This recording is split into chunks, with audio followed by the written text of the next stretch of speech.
and welcome to The Skinny for Friday, May 1st. I'm Mitch Perry, the senior political reporter for the Florida Phoenix, joined by my partner, Ray Roa, editor-in-chief of Creative Loafing. Good morning, Ray. Good morning, Mitch. How's it going? How are you? I'm feeling great. I had too much coffee and my stomach feels awesome and bad at the same time.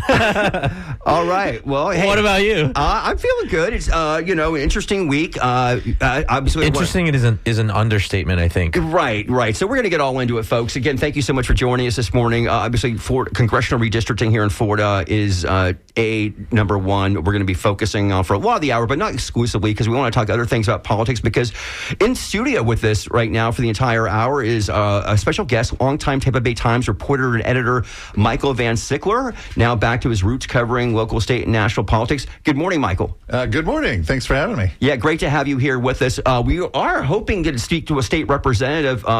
We were scheduled to have on the show any moment now, but we'll see if that happens or not. And also, we definitely are planning to have Tampa Bay area Congresswoman Kathy Castor on the show for a few minutes, about halfway through here. As you may or may not know, part of the redistricting map that came out that was approved by the Florida legislature on Wednesday includes basically wiping out Kathy Castor's seat that she's had for 20 years. Basically, we'll get into that. Actually, I guess we'll just get into it right now in the immediate part because basically it literally puts Tampa, there's 3 different districts that are part of Tampa now. So let's talk about this, guys. Okay, so basically, just to tell our listeners, if they're not familiar, Ron DeSantis submitted his own congressional district map to the legislature on Monday, less than 24 hours before the Senate and House were scheduled to gavel in for the special legislative session to deal with this very intense issue. And as constructed right now, the Republicans could net an additional 4 seats, possibly to go with the 20 out of 28 congressional seats that they control here in Florida, of the 28 seats that we have in Congress. Democrats and voting rights groups say this is a blatant piece of partisan gerrymandering, which is illegal under the Florida Constitution, passed by 63% of the public in 2010. However, the DeSantis team is using what they admit is a quote-unquote legal theory that another provision of the Fair District Amendments, which bans the government from drawing maps to diminish racial or language minority groups' power to let candidates their choice, is unconstitutional. DeSantis says this violates the Equal Protection Amendment to the Constitution, and he was waiting for this U.S. Supreme Court ruling, which just coincidentally came down on Wednesday, that did not completely get rid of Section 2 of the Voting Rights Act, but really most observers say weakened it, and certainly probably added to his argument here. So, Mike, let's just talk about that map and your thoughts about how this all played out this week. Well, it's I was kind of following this since I started the job because I knew it was on the horizon. The surprising thing was, leading up to it was everybody was skeptical that this actually was going to happen. There were no maps. Even Republican insiders were saying that they just didn't think it was worth the squeeze, that there weren't 3 to 5 seats that you could get. So when we did see the map, it was interesting to see that the claim was that they were going to, pick up 4 possibly. And I think the reason why was they were able to, with this knowledge maybe or understanding of how the Supreme Court decision would come down, they were able to just not worry about writing boundaries that acknowledge racial, Right. You could call it racial gerrymandering, I guess, in a way, which... they didn't have to worry about that. Right. So without worrying about that, they could purely write along partisan lines. Now, again, Governor DeSantis, of course, and you have a new article, or Lawrence Maurer has a story, I should say, as an article out this morning in the Times of the different explanations or rationales that Governor DeSantis has talked about, which I've written about in real time, covering him, especially when he's been down here in Tampa and asking him about this. The last time he was down here a couple of weeks ago, I said to him, it looks like you're not going to have that Supreme Court ruling, which last December you said we'll be forced to redistrict because the U.S. Supreme Court in this Calais, Louisiana case is going to happen. And then he cut me off and he said, it's one of the reasons, I said. One of the reasons. And we're also talking about this is the new population we've seen in Florida since the 2020 census, which is true, but also is not really part of how they did this because there has been no updated census. Now, this map writer talked this week about how they've used some county information, right, that they've got some new, information there. So it wasn't totally like doing 2020 numbers, but they didn't have what you do normally in a decennial census. They had 2020 census numbers. That's the demographics that they had. But they were really basing it on turnout numbers from 2024, 2022, and 2020. So that's one thing that I would maybe say maybe the Democrats aren't freaking out about this because those 3 election cycles are totally unlike what we're seeing this year. Likely, yeah. So if the whole premise of the map is how those elections, developed in those 3 cycles, that doesn't hold to what we're seeing now or. And I think, and Ray, I'd like to hear your thoughts about this. I think it's interesting because we were talking on the show after the shocking victory of Brian Nathan on March 24th, along with Emily Gregory down in Palm Beach County, right? Shocking elections. And I think you can really fairly say that shows that maybe this blue wave that people have been talking about, this really anti-fervor of Donald Trump, could really actually come down to the Sunshine State, which has been elusive on that in recent cycles. And if nothing else, that's been kind of quelled. I mean, I saw David Jolly in a Zoom, conference call yesterday, and he was still saying his line, which is like, this is going to be 1974, echoing after Watergate, where I think there was like 50 Democrats elected in the 74 midterm elections. It's going to be that type of a year. And if that is the case, then people, even, Representative Castor, who, again, we'll hopefully have on here in a few minutes here, has a chance, because I think that it's been estimated that new district that she is in is roughly a 10.5 point Trump district. He would have won, if that district was created in the 2024 election.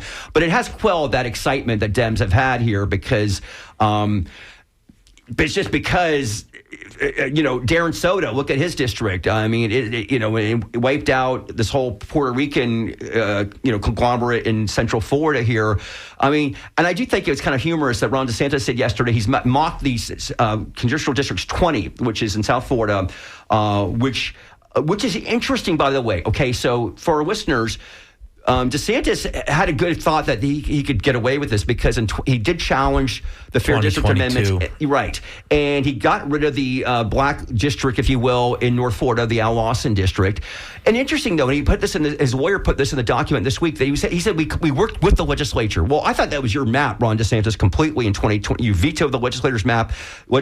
You put your map up there. But because he said this Congressional District 20 is still a racially gerrymandered district. It's got the funny hooks, as he says, and it's like it's so. And they said this week, his team said that's where when they began redrawing the map, they started there. They started in the South Florida area. Well, the reason they were starting there was from their view. If you look at that geographically, it is kind of different looking. And if you look at Frederica Wilson's district, it's more compact. So I think that's where they're going with this logic that the Supreme Court says, you can't just use racial identity as a sole basis. And their argument is because of the funny shape of 20, that presupposes that was formed just thinking along racial boundaries. The Frederica Wilson thing, they're not going to go after because that's compact. So that's safe. So that's kind of how they're approaching it. Right. I mean, and again, it's like packing them in. It's like, in a way, it's like a way with Kathy Castor's district, right? Where, in 2016 to 2022, it was set up where it was completely Hillsborough County, and Pinellas was completely Pinellas, if you will. They didn't go across the Tampa Bay area, and that allowed a Democrat, in this case Charlie Crist, to actually control that seat for 6 years, and then it went back in the 22 map. And now, and so in a way, so they packed all the Dems. So Kathy Castor had like South St. Pete, Gulfport, the very liberal areas, which also made it very easy for, in this case, Anna Paulina Luna to have no problem at all in a county that was considered a swing county, Pinellas County, up until a few years ago, before the onrush of Republican voters of the state. I'm very excited if Kathy Castor can come on today because, she's going to fight. She's going to have some optimism in her voice. You're talking in Lawrence's story. He talked, to Vanessa Lester. A lot of the Democrats are spinning this a different way, but from right here where I sit, I wonder if the Democrats can even muster up any kind of inspirational message outside of a text message asking you to send them more money for this, right? What is the messaging going to look like? How are they actually going to overcome these voter things? And we're twisting ourselves in knots really getting into this, but I just want to point out also that video of Angie Nixon with the megaphone is still living in my mind. I know that as reporters, we try to be as objective as possible, but, we talk about... You should tell our listeners what you're talking about. Right, so she's got a pink megaphone. Literally, yeah. Some people would call it a disruption in the proceedings, but one way to look at it, and this might not be the most objective way, but I see a black woman just yelling, doing anything she can do to fight this. And then, on the flip side, you had Anna Eskamani, who had a different take on this, and it was just very dramatic. And this is coming, the map is coming from a governor who said that white men are disfavored. So right. I know we can get technical about the lines and who lives where and stuff like that, and we can kind of try to not talk about race, but it's really hard when you see video like that. So, but on the flip side, I don't know how the Democrats can inspire people to get out and vote. Going back to Angie Nixon, by the way, and again, if you're just tuning in right now, you're listening to Skinny here on WMNF. By the way, the rep that we're rigging for is Ashley Gant out of Miami, and she's going to be on in a few minutes. She just let me know that, so we'll have her as well. I'm with Ray Rowe, of course, as I am every week, and then Mike Van Sickler, political editor. Is that your title? Political editor. All right, Yep. all right. Mike, I want to ask you. You say I'm new to this job, but you've been around forever, right? Okay, you know I these was people, editing or for 10 years. Yeah, right. So a lot of new readers are readers of people who've moved here. Like, who's this guy, Mike Van Sickler, reading about? Before I was editing, I was writing politics. And you covered St. Pete for a while, right? Covered St. Pete. You covered Tallahassee. Covered Tallahassee. You've been around since 2003 here, I believe. 2003, which makes you correct. almost as long as I've been here, which is 2000. So we're wow. decades-old reporters here. We're the old dogs. Yes, as it were, the establishment. You guys both have more color in your hair than I do, though. So This is true. Okay, I was going to say about Angie Nixon, though. Yeah. Not the first time she's done that. Okay, Right. I was there in Tallahassee in 22 when the DeSantis map got through in that session, and she and a couple other lawmakers, they literally sat down on the floor and said, "Stop the black attack." She took off her shirt, and she had a black T-shirt that said that, and they ended up stopping. They did the same thing. They gobbled out quickly, but they got a vote in right when she was doing that on Wednesday. But 2 years ago, or 22, they did it, and they actually stopped for an hour. Chris Sprouse was the House Speaker at the time, and he says, "Okay, we're out of, we're closing this out for an hour here," and I talked to her after that, and they gave her like they changed her office, I believe. I mean, the Republicans were very upset about that. And I just saw, by the way, a representative. I saw this on Twitter. Oh, gosh. Did you see that? Yeah. I don't know how to pronounce her name. Better Roach, something like that.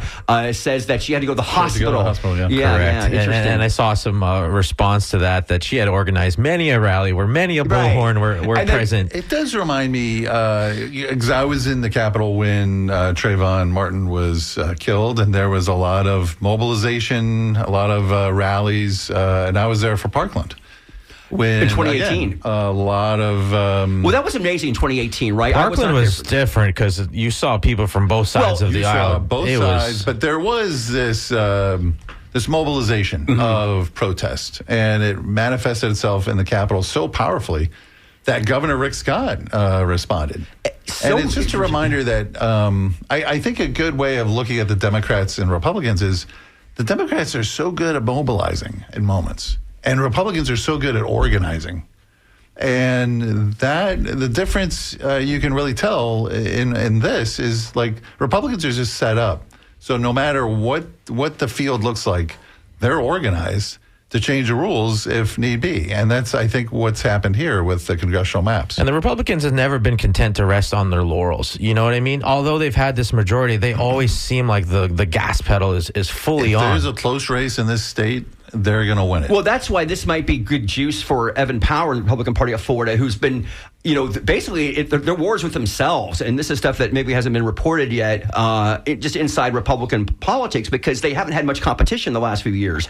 And so, whatever they can do to kind of gin up their base, and this goes overall nationally, right? I mean, the thought is that Republicans are, again, they got Donald Trump elected a couple years ago. The same thing happened with Barack Obama. You're kind of like, you're satisfied. Okay, we did the hard work. Now we're in power. And it's the other side that gets fired up. And we see this in midterm elections often, right? And it certainly happened in Donald Trump's first midterm in 2018, where Democrats did very well. Nancy Pelosi became, again, the Speaker of the House second time. And I think, again, this 2 weeks ago or the last week, Donald Trump's numbers, folks, are like 37%. You really can't get much below that if you believe that the MAGA base is around 33% or so, right? So he is incredibly unpopular. I know this is anecdotal, but it has been astonishing to me the amount of people that I talk to on the street who I know in my life and were Trump supporters, and they just look me straight in the face and they say they're off the train. And I'm like, whoa, what is this going to look like? You almost want to rush to the election to see what it really happens. Speaking about the election, and we're going to go back to redistricting in just a moment here, but let's talk about some of the other races that the Democrats are involved with. Mike, we both saw Democratic Senate candidate Alex Vidman last Friday night in the Tampa Bay area. He was here all last weekend. He is, of course, the former retired Army colonel, I believe it is. A lot of folks know about him from the first impeachment of Donald Trump, 2019. He's relatively new to Florida, living in South Florida the last 3 years. He's been able to raise a lot of money, but a lot of people don't know what he's all about. And in fact, I think this is the first time the public, certainly reporters, got to see him last weekend. What was your first thoughts about seeing Alexander Vidman? Well, like you, I went there solely to kind of get an idea of who this guy was, how he felt like on the campaign trail. And two things struck me. He's earnest. His earnestness comes across. He is patriotic, and he believes. You get the sense that he's really believing what he's saying. I also got the sense that he's not necessarily the most polished speaker. Which is kind of, in a way, endearing, if you will. It helps the earnestness part of it. Yeah, because he's definitely not a politician. I mean, he's never done this before, and you can tell that. I mean, he's not really slick at all. And I guess the question is, I don't know. I mean, obviously, Ashley Moody been elected statewide twice. And I think the polls have basically shown 7 points, not within single digits. And I think that is the divide right now, and could he and that goes to the governor's race for that matter, I suppose. And by the way, speaking of the governor's race, have you seen Jerry Demings at all in the campaign? I have not. I've spoken with his campaign manager, who has promised that you're going to see more. I mean, Demings has a full-time job. That's right, as opposed to David Jolly, Orange County mayor, right. And I think that is probably one of the reasons why we're not seeing a lot of Demings. And it's fair. It's a very fair point because there's a lot going on with Orange County government, with immigration and other issues going on there. Absolutely. But it is interesting. I know we were both at the Jolly event a couple weeks ago at La Teresita. He is I don't want to say slick. That's a negative term, but he's very polished. You're giving me a different look. I'm like you. I don't want polish to mean anything negative necessarily. Right. No. But my point is that he's been doing this for a long time. He's been in the race since last June, I guess it is, and he's spoken to a lot of crowds. And obviously he's very good. He's on television for many, many years, so he's good at hitting the soundbite, speaking in declarative sentences and paragraphs. But he's also, as I joke, he literally is a son of a preacher man, and sometimes you literally get to see him get all fired up. And I do think that he's very good on the stump. I would just absolutely say that, whether you think you like what he's talking about or not. And believe me, some Democrats don't forget that he was a Republican, and that's why Jerry Demings is very viable in this race. Only a few polls we've seen. The majority, I'm talking about 2 or 3 polls. The polls have shown David Jolly to be up over Demings, but the vast majority, plus 50%, say they don't know who they're going to vote for. So it's a very open race. I'm curious, with you guys talking to, being in these Democratic circles, you wonder if there's a progressive Democrat that's going to float up. Have you heard anything from any of those groups? Or are they too busy? I think it's too late. We're thinking about other things. Well, there's literally only a month to go before somebody has to get in the race. There's definitely these smaller party, or there's 50 people running or something like that. There's a lot of other Democrats and Republicans. Yeah, Tallahassee Democrat had a crazy 49 or something. Running. I'm sorry. Angie Nixon's running. She's running for Senate, right? But I was, by the way, mentioning Angie Nixon too, because when I talk about Vidman, because some pollsters don't even put her. They don't put her in the poll, which is ridiculous. It's so hard to get traction, and so when we're writing these races, unfortunately, I feel bad if we don't mention these other candidates. Right. But then you look at how much money they've raised. Are they on a campaign trail? Like Demings, right now, for me, when I'm writing about it, is difficult because he is a serious candidate. Yeah. But we're not seeing much of him. We are not. Again, By the way, if you're just joining us right now, Michael Van Sickler, the Tampa Bay Times political editor, is here with us in studio at WNF Tampa. Mitch Perry is over here driving the bus. Ray Roa here. We're talking about redistricting, talking about Florida politics. We are expecting U.S. Representative Kathy Castor to join us soon. Also, Florida Representative Ashley Gant should be joining us at some point. And by the way, we want to, of course, we're going to be talking on the skinny this summer about the St. Petersburg mayoral race, because that's a big deal that's coming up in August. And Mike, Charlie Crist officially got in the race this week, and you wrote a very interesting piece about Charlie Crist a few weeks ago, that he has been living in, of all places, Minnesota. How did you find out about that? Well, it was like one of the questions was, how come Charlie hasn't filed a run yet? And that naturally raises questions about eligibility. So just due diligence, I would say. Checking where, you check the voter registration status. Certain records can show you where he's living, and then you check that out. We're going to get back to you on that. I do believe right now we've got on the line Ashley Gant. Is that correct? Ashley, you there with us? I am. Hi. Hey, good morning, Ashley Hey, Gant. Representative Gant. Ashley Gant is a state representative, Democrat from Miami. Thank you so much, Ashley, for coming on the program. Okay, so let's get to this. Talking about redistricting, of course, one of the things that we know the DeSantis team said in arguing that this is constitutional, if you will, their map, is they're contending, well, basically they're right. Their arguments seem to be that the Florida Fair District amendments are already unconstitutional, which is not true. Right. They are talking maybe the racial gerrymandering part of it is.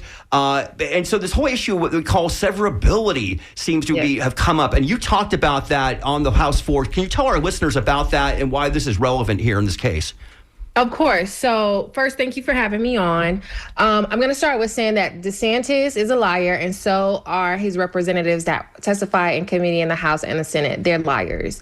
And the attorney, Mo Jazil, it was very disheartening for him to represent what he did and what he said in regards to the Fair District Amendment being completely unconstitutional. So in Florida, and I'm putting my teacher hat on, like I said, on the floor. Imagine that someone goes into surgery and they have a foot that needs to be amputated for whatever reason. Do you think it's logical for the doctor to say, well, we can't save you at all because the foot is bad? No. So severability is like surgery. It basically says that Florida law, precedent in Florida, what every single court from the trial court up to the Florida Supreme Court does is they sever the bad parts and they keep the good parts. That is severability. So if they assert that, and mind you, this has not come before any court regarding the constitutionality of the second portion of the Fair District Amendment, which is it deals with race. So that has yet to be litigated. So they are trying to make up something that has not even been presented before the court as far as going to court to challenge the constitutionality of the second part. So 2 parts of the amendment, it's political drawing of a map and racial drawing of the map. So it's 2 different parts. And their assertion is that, we believe that the second part that deals with race is unconstitutional, so the entire thing is unconstitutional. That's not how law works here in the state of Florida, and that's never how it worked. So if you present or if you file a motion in court to say, we believe this statute is unconstitutional, what the court does is they evaluate the statute in its totality, and they say, well, this part is unconstitutional, so we are going to say that can't be applied, but the rest of it is still good law and it's still applicable. That is severability. So the whole notion about them drawing the maps based on political partisan data, that is the first part of the Fair District Amendment, which means that they admitted very blatantly and cavalierly that they use data that included partisan information to draw these maps, which is the first part of the Fair District Amendment in Florida. And their assertion is based on, it's been alleged that the governor goes to different events and says, they could sue me. I appointed the judges. Like, he makes those type of statements. And so their goal is to draw litigation from this to completely nullify the Fair District Amendment. However, if the Florida courts find that the second part is no longer valid, that does not mean the first part, which deals with partisan data being used to draw a map, that doesn't mean that that's going to be unconstitutional. And the fact that they admitted to using partisan data, we will see how it plays out in court, but that will definitely be going to court. Yeah, Rep. Gantt, if you could just hold on for a moment here, because we also have now on the line, I believe, Congresswoman Kathy Castor. Congresswoman Castor, are you with us? I am. Hi, Mitch. How are you today? Hey, good morning. Great to have you here on the program here. So, Kathy, as we were talking at the beginning of the show, we've all seen the map. You saw the map on Monday. Your district is radically different than what it has been since 2022, I guess, at least. The first question I have to ask you is, are you going to run for re-election in that district? I am. This is my home. This is, no matter how they draw lines on the map, I'm Tampa Bay's congresswoman, and I'm going to fight to lower costs. But this is a real insult, a real intentional poke in the eye to the folks who live in Tampa and St. Petersburg, the way they have annihilated their voice in Congress. And the foundations of democracy are very shaky right now, and they want to do this to avoid accountability for the economic pain they continue to inflict upon everyday working people, higher cost across the board, and we're not going to stand for it. And I think people are very angry. The outrage has been palpable since the map was rammed through the Florida legislature. It's illegal, it's unconstitutional, and this will test the Florida Supreme Court. Are they puppets of Ron DeSantis, or are they independent jurists? And let's talk about the city of Tampa. It's actually divided into 3 congressional districts that absolutely seem so blatant and trying to screw you over, to be quite frank here. We have Ybor City, Tampa Heights, and Water Street are all in different congressional districts, that's all within a couple of miles of each other. So, I mean, it's not even close here, it seems to be, when it comes to the partisanship here. And we've seen this with your colleague Darren Soto over in Central Florida in terms of his representation. And the rumor had been, of course, they were going to go after you folks, and also, some of the folks down in South Florida. Was this? I knew you were prepared. I know you knew this was coming, but what was your reaction when you actually saw this on Monday? Maybe on Fox News, where it first delivered. Right. I was not watching Fox News, but that just shows how blatantly partisan this is, and illegal to release a red and blue map to Fox News before providing it to the Florida legislature, and the public was completely kept out of this redistricting. This isn't necessarily personal to me, but it's very personal, though, to our neighbors across the Tampa Bay area now who, if you live in Ybor City, you're going to have to try to stay up with a representative who is serving Citrus County. Or if you're a St. Petersburg resident, you are in a district with folks in Hardee and DeSoto counties. That's does such a disservice. It's so disrespectful to those communities, and it's blatantly wrong. Yeah, absolutely. And you mentioned a moment ago, we'll certainly learn how the Florida Supreme Court, 6 of those 7 people on that court appointed directly by Ron DeSantis, how independent they can be on this. The governor has indicated over the last few months, certainly, or even going back to last year when he first talked about redistricting, that he felt that was the Supreme Court already opened this up in terms of the Fair District amendments being vulnerable because of how they approved his 2022 redistricting map, which eliminated, frankly, your former colleague Al Lawson up there in North Florida. But again, there's a lot of conflicting things going on here with this amendment, as Representative Gantt was just telling us about it. But anyway, I guess the question is, you're going forward here. This is going to be certainly the race of your career, because this district, obviously, before you was Jim Davis. Before that, it was Sam Gibbons. I don't know if it's never. Tampa Bay area has always had one Democrat in this area here, and so no Democrat has ever had the odds against them as an incumbent as you have now going forward here. Well, first of all, let me say thank you to Representative Gant for standing up for fair districts, for democracy, for our great state that deserves so much better.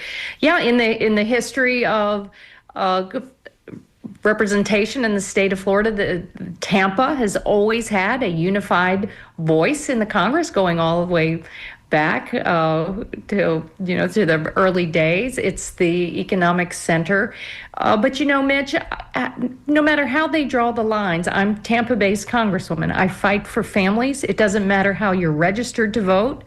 We cut through red tape when people have a problem with the IRS. It doesn't matter what their political affiliation is. And over time, my team has delivered, and people trust me. And you might be outside the boundaries, or you might be inside the boundaries, but they know that I'm going to stand up for their health care, that I'm going to fight to pay teachers a good wage, that I'm going to stand up to the utility companies who are completely gouging our neighbors. And I think that message in my years of service will resonate across the new District 2. Hey, Congresswoman Castor, this is Mike Van Sickler at Tampa Bay Times. I'm a guest on Mitch's show. But we were talking before about Hakeem Jeffries has been talking about this, that is there still the possibility that Republicans overextended themselves? They're basing this map on 2024, 2022 election cycles, which were completely different than what the environment is in 2026. You're looking at, on the face of it, if you look at 24 data, a 21-point swing, but with your name credibility, you absorbing some Hispanic communities in southern Hillsborough, and I know you're probably well positioned for that, your offices. Do you think that this is, not as much of a challenge, at least for you, but also maybe for Florida Democrats? Yes, I see a strong race for governor. Probably David Jolly as the Democratic nominee. I see across all, whether you're running for state rep, state senate, for Congress, the U.S. Senate, people are angry. They feel like there's too much corruption out of Washington and Tallahassee, and it's showing up in their grocery bill. It's showing up at what they pay at the pump. They're paying extraordinarily more for health care, if they even were able to keep their health care. Remember, Florida relies on the Affordable Care Act more than any other state. So think about all those small business owners who are grappling already with the illegal tariffs, and then the Republicans, through their big ugly bill, ripped their health care away or made it so expensive that they're having to choose between what they're able to pay for. And that is rippling out across. It doesn't matter how you're registered, and certainly the burgeoning independents and no party affiliated voters are swinging hard towards the Democrats. All you have to do is look at the recent special election here in Hillsborough County for the state Senate, where Brian Nathan pulled off a shocker. And I don't see those trends changing. I see people continuing to be crushed by the cost of living, high gas prices, and just appalled at the corruption in Washington, D.C. Representative Castor, you talked about representing people, whether they were within your boundary or not. Now you have these new lines. You are somebody who is just so deeply in touch with all your constituents, kind of exploring every corner of your district. And now you have new lines. Mike kind of hit on this, saying you pretty well positioned in some of these, but I know that, just a few days after, you're already looking at precinct level stuff, seeing your new neighborhoods that you're going to represent. How familiar are you with those, and which ones are you really excited to get into? Well, I'm going to obviously need to increase the red in my wardrobe for Plant City for Strawberry Festival parade and luncheon. But I'm looking, like I said, I'm Tampa-based Congresswoman. Part of there are a lot of neighborhoods that are recovering from the hurricanes right now. We fought to bring $709 million to Hillsborough County to help people repair their homes, make their homes more resilient, make all of those repairs more affordable, to invest in infrastructure. And that yes, that's along the coast, but that's the inland areas in Riverview and Waimama that also flooded out because after Helene and Milton. Folks will know that we are on the ground constantly. My team, we go out looking to solve problems. We're a proactive office, and they may not know it now, but they will see it during a campaign, and they'll be able to count on us at this really tough time economically. All right, we're going to leave it there. Congresswoman Kathy Castor telling us that she is, again, going to run for re-election in her vastly new reconfigured district this summer and then later in November. Congresswoman Castor, we really appreciate your time here on The Skinny this morning. Thanks so much. Thank you. Okay, now we're going to go back to Representative Ashley Gant. Rep Gant, I know, thank you for waiting there patiently. No problem. Can I just say thank you, Rep Castor, for all you do. And I'm glad we're on the same team fighting for Floridians. So you actually had a few folks from the other team, so to speak. You had 5 Republicans join you, all the Democrats, in opposing the map. Only 1 in the House, your former Democratic colleague, Hillary Cassell, 4 in the Senate. What are your thoughts about that? Do you think more wanted to join you but didn't feel they should, or what do you think? Well, I don't give anyone, especially Hillary Cassell, any kudos for doing the right thing. That's what everyone in the House and the Senate should have done, because these maps, or that map, is completely illegal, allegedly drawn by one person under the cover of secrecy from the governor's office. You don't believe that? Absolutely not. If I believe that, I believe pigs fly, okay? The governor consistently lies. The governor has not accounted for the $10 million he's stolen from Floridians. There is no instance that I believe that this map was done by that one individual. And we got the map after Fox News had the map. We got the map and didn't have more than a few hours to look at it, to analyze it, but we did what we needed to do. We got the map, and we had 30 minutes to ask questions to the bill sponsor, Jenna Persons Mullica, who denied knowing anything about the map, was not involved in it, and said it several times. And then we go to vote on this map when, mind you, not one Republican voted or spoke in favor of it, okay? And then we are sitting here and they're trying to boast a win when all they're doing is cheating. They're mediocre in a system that's already built for them to win, but they're so mediocre that they still have to cheat in order to get a win, because they know they can't win legitimately. I'm sorry. Go ahead. Just want to remind our listeners here, it's 11:43. You're listening to Skinny here on WMNF 88.5 FM. Mitch Perry, Ray Roa, and Michael Van Sickler from the Tampa Bay Times here. And we're talking with Ashley Gant, Democratic representative from Miami. Just a couple more questions for you, Rep. One being, the DeSantis team says this map is race neutral. Do you agree with that? No, I don't. For all the other reasons, like, I don't know how this map was actually created. So why would we believe that it is race neutral? It is a farce. We didn't have meaningful time to actually look at the shifting dynamics. And also, it's mid-decade redistricting, which our Constitution completely unambiguously says we are supposed to do it every decade. What data are they basing this on? They didn't even provide that data, because there is none. They did it because they wanted to, they knew that they could, and they did it however they wanted to. I think one of the excuses that they might use, Representative Gant, this is Mike Van Sickler at the Tampa Bay Times, that they didn't use any racial data, but they're using partisan data. But if you're using partisan data, Democrats in many communities are a proxy for Black and Hispanic voters. Exactly. So just by drawing it purely on these partisan lines, in some ways, is going to obviously perhaps skew it a certain way. Exactly. Not perhaps, and I agree with you 100%.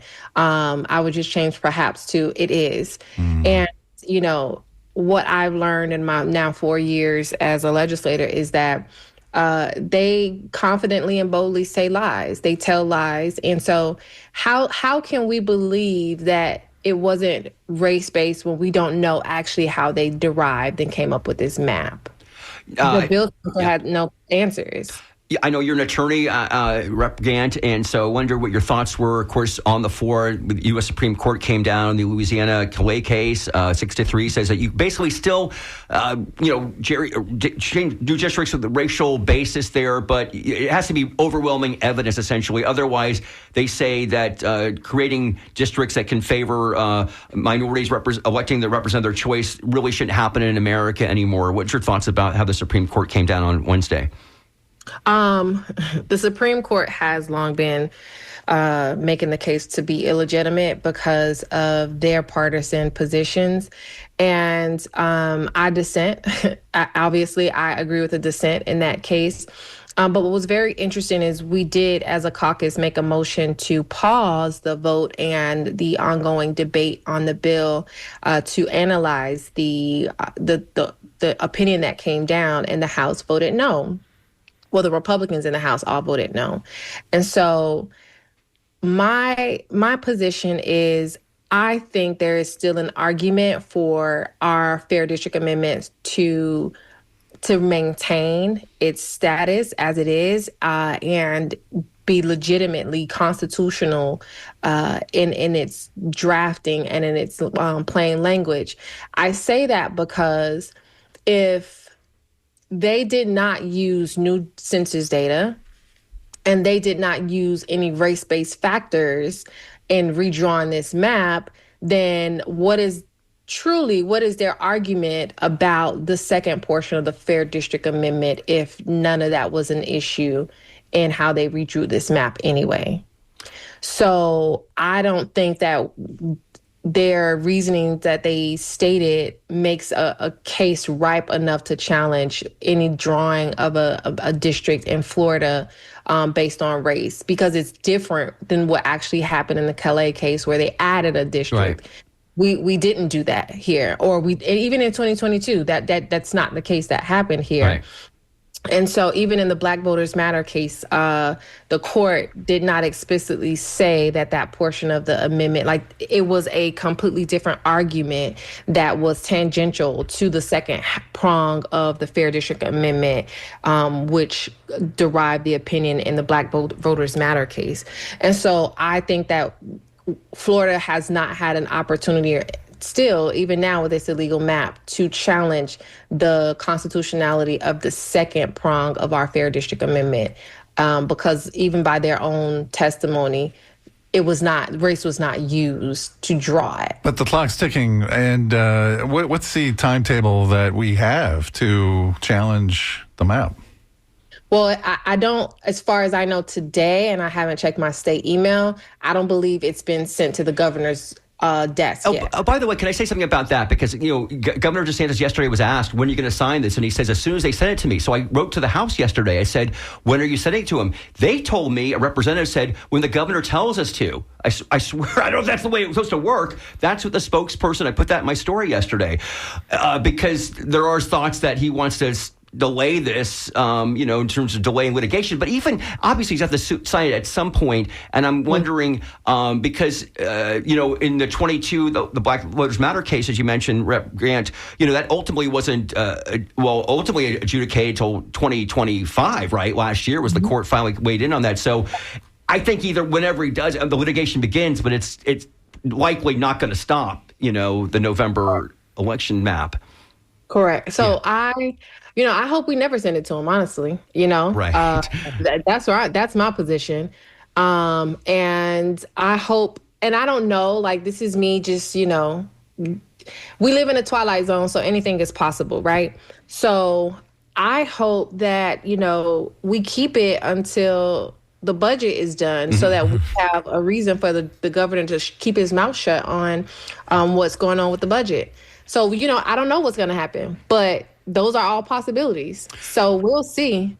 All right. See. Yeah, we'll leave it there. Ashley Gant, Democratic representative from Miami, speaking to us from Miami this morning on the Skinny here. Rep. Gant, thanks so much for joining us. Thank you. Thank you so much, guys. And thank you for the work that you do. And I just want to say that I am truly thankful for journalists who continue to be consummate professionals, even in this hostile environment that we have right now. You are appreciated and you are needed. So thank you. Thank you so much. Okay, folks, you're just tuning in. It's 11:50. We've got about 10 minutes left to go here. Ray Roa, I'm actually Mitch Perry. He's Ray Roa. Mike Van Sickler, all here with us talking. I guess there's so much to think about this going forward. But yeah, I will tell you, though, I did write to the House yesterday, and that was interesting that they said, so maybe, next time Governor DeSantis is here, I'll ask him about that, as it were. A couple of things I want to talk about. Oh, can we just talk about this, all things political here? So last week, I want to bring this up. Okay, so last Saturday night, of course, was Heat Wave. Actually, I was at, but I was also, there was an assassination attempt on Donald Trump, the third one, right, in his tenure in office. And okay, so a lot of folks, apparently Democrats don't believe this. They think this is made up or a stage. I think I saw this. And I'll just say, throw my opinion here. I don't believe that myself. I don't know if you guys want to say anything about that. Because it's this, though. The mind that goes to this, I get this because people don't like Trump and all that. But because people don't like Trump, maybe there's somebody who's angry enough that actually would do this, right? I mean, to countervail this argument. And in fact, the man who did this, right, when they found his manifesto, apparently he was one who thought that Andrew Kaczynski, the K-File from CNN, they went through like 4,700 of his tweets, posts, and they found that he shared a lot of posts claiming the Butler assassination was attempted, was fake. He also compared Trump to Hitler and urged people to buy firearms. But folks, I'm old enough to remember. I'm from California, and I'm old, and so I was around in 1975 when Jerry Ford twice in like 2 months. Somebody tried to kill him. There was the Lynette Squeaky Fromm in Sacramento, and then Sarah Jane Moore in San Francisco. Wow, look at you. Yeah, well, the thing about Sarah Jane Moore was just when you think there's a bottom to Mitch's mind, he knows everything. You want to get really trivial about? There was the man who stopped Sarah Jane Moore, knocked her arm down, was a man named Oliver Sipple, who we learned was a gay man, right? And in San Francisco back in the 70s, even back then, like that, people didn't want to be outed, as it were, and yet when I think it was the San Francisco Chronicle wrote about him, it came out that he was also a gay man, and I think there were some, issues he had to deal with that. But the point being is that Jerry Ford, considered, you look back on it, not one of our more controversial presidents, other than like pardoning Richard Nixon, but people wanted to take him out. So the idea, and I want to be careful how I say this. It's not like this is a good thing at all, not at all. I'm just saying that the mind to go to think is like, quote unquote, it's staged. Takes away the idea that somebody's angry enough to want to do something bad. All our presidents, Barack Obama, just thankfully never happened, or there was no attempt, but there was concerns that there certainly was going to be. So, anyway, and by the way, this also came out this week that the Manhattan Institute, which is a conservative site, I know this, but they had a poll that they said they found that 46% of Democrats said they thought the shooting in Butler was, quote, orchestrated by his supporters to increase sympathy for him. Oh my gosh. I mean, first off, Mitch, I'm with you. First off, the fact that we are talking about this kind of political violence, I know violence has different scales, and people will say they experience violence in other ways, but it's kind of unreal. I have a 6-year-old, and trying to explain to him what he's hearing on NPR when we're driving around in the car is super difficult. And I hate being on social media because the first thing you see are all these theories and stuff like that. And we talk about this in the newsroom. Like, how do we talk about people who think that Hillary Clinton is eating babies in a basement, right? And now the Democrats are starting to sound like these folks, and it's taking away from the fact that there could be somebody just so fed up with how this is going that they would do that. So it's distressing to see people saying that it might be fake. I don't know where you're at on walks that away from the microphone. No, this is just awful. The bottom is nowhere in sight as far as how far people will go to speculate. I've seen so many shootings, not personally, but in the news, school shootings, political violence of any sort. It's always I've always found it just kind of. It's a fool's errand to look for a motive. that makes completely sense. Or to make sense Occam's out of razor. how did this person do it? Well, and going back about the commenting on social media, let's go back to less than a year ago with the Charlie Kirk assassination, and the comments as people made, and in some cases just quoting Charlie Kirk, to be very fair about this, and how people lost their jobs, which is not First Amendment friendly, if you will, but also, and sometimes I always think though the thing with social media, why do I need to I need to know, you need to tell me everything in your head. What before 20 years ago, we didn't have these tools, and you just had to tell your friends about it or whatever you thought about any little thing. Well, the bad thing about social media is everything's flat. So somebody just talking, riffing is given equal weight to, like, if we spend 8 months on a project. Exactly. And it's out there. Because the viewer is looking at it going, oh, this has equal weight to this person's opinion. Right. It belittles real journalism, which I like to think we all do here, in terms of on the site, whatever your social media site of choice is, it can still be, thenews.com. And it's like, oh, this story came out last week. And did you know this was going on? Where'd you read that? It was thenews.com. Who writes for the news? You say flatten out. That's a good phrase, Mike, for the fact that it's helped us, media, in many respects, getting our stories out there in a way, pushing them out there to readers who aren't going to necessarily read our publications, but if they might, they're on X. Media literacy is at an all-time low, and it's just being driven to zero because of social media. Okay. Yeah, I would definitely no. I mean, we can go to this call here once it gets screened out. But I think something we should talk about too is sometimes us guys, we're like living in this cycle and it's dominating our brain. We have a certain level of brain damage about this because we're probably dreaming about it. But a lot of other people are just out there. Their job isn't to be a journalist. They're out there trying to pay their bills, trying to take care of their family, and sometimes that becomes so exhausting that how do they even have time to properly read and digest and understand the news and read it critically? So we can't forget that folks out there are just struggling in general. So how can we really expect them? And that's the challenge that we have from a publication standpoint, to say, how can I meet you there, support you as a reader, and we can move through this together. Exactly. Okay, we've got a call. I think it's from Simon here. Simon from Lakeland. Hey, Simon, you're on the air. Hey, Mitch, I'll make it real quick. First of all, what I wanted to say is when you call someone a Nazi, I don't know where you go from that as far as having a conversation, or you call someone Hitler. But getting back to the redistricting, my thought is that the census is the issue, because the census counts legals and illegals. Mm-hmm. And that counts toward the 435 congressional seats in Congress, and also the distribution of dollars that go to the districts across the country. But would it be possible not to count the illegals? Well, there's discussions about changing that. You could argue either way. Same thing with prisoners, by the way, right? In terms of like the resources that you need. If you have undocumented immigrants in your community, you're going to need still resources like human beings. But yes, the Trump administration, I think, is maybe going to work to change that. I don't, so that you're not the only person who's ever thought about that, Simon, certainly. Okay. Yeah. All right. Well, you guys have a nice weekend. Okay, great. Yeah, I plan to, by the way, guys. Can we talk about, we have only a minute to go, because baseball, Tampa Bay Rays, my San Francisco Giants are in town this weekend, so I'm going to the ball game tomorrow. The Rays, it's fun to go to Tropicana Field. It's supposed to storm tomorrow night, but yet we can go to a game because they fixed the dome. Here he goes. He's making the pitch here. I know we have a short amount of time. I want to ask about Charlie Crist real quick, Michael, because you had that great story about him being in Minnesota. Let's talk about the semantics. When we talked to him, we used the phrase living as well. Mm-hmm. And I think he tried to pivot us to visiting. Did he do the same thing with you? I don't know. He was going through a difficult period. I live in Shore Acres. He was living in Shore Acres. He was washed out. I was washed out. It's one of the most grueling experiences anybody can go through. And if you look at the timetable of him spending more time in Minnesota, that's with his fiance, what he did. So he's a guy who faced, I think, a lot of issues at that time.